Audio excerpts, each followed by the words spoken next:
ವಲಸೆ ಹಕ್ಕಿಗಳು ಸೂಕ್ತವಾದ ರೂಪವಿಜ್ಞಾನ ಮತ್ತು ಬಹಳ ಮುಖ್ಯವಾದ ಶಾರೀರಿಕ ಲಕ್ಷಣಗಳನ್ನು ಹೊಂದಿವೆ. ಈ ವೈಶಿಷ್ಟ್ಯಗಳು ಈ ಪಕ್ಷಿಗಳ ಜಡ ಮತ್ತು ವಲಸೆ ಜೀವನ ಶೈಲಿಯ ನಡುವೆ ಬದಲಾಯಿಸಲು, ಸರಿಯಾದ ಮಾರ್ಗ ಮತ್ತು ಸರಿಯಾದ ಸಮಯದ ಮೂಲಕ ನ್ಯಾವಿಗೇಟ್ ಮಾಡಲು ಸಹಾಯ ಮಾಡುತ್ತವೆ.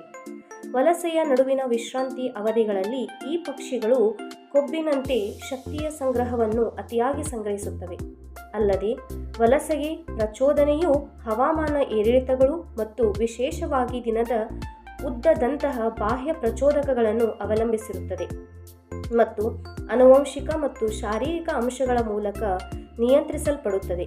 ವಲಸೆ ಹಕ್ಕಿಗಳಿಗೆ ನಿರ್ದಿಷ್ಟವಾದ ವೈಜ್ಞಾನಿಕ ಹಿನ್ನೆಲೆ ಮತ್ತು ಪ್ರಮುಖ ಅಂಶಗಳನ್ನು ವಿವಿಧ ಲೇಖಕರು ದಾಖಲಿಸಿದ್ದಾರೆ.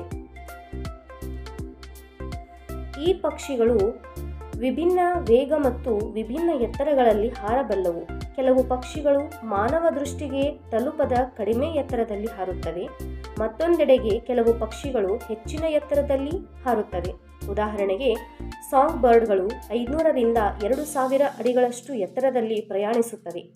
ಆದರೆ ನಾವು ಹೆಬ್ಬಾತುಗಳು ಅಥವಾ ರಣಹದ್ದುಗಳ ಬಗ್ಗೆ ಮಾತನಾಡಿದರೆ ಅವು 2900 ರಿಂದ 3700 ಅಡಿ ಎತ್ತರದಲ್ಲಿ ಹಾರುತ್ತಿದ್ದವು.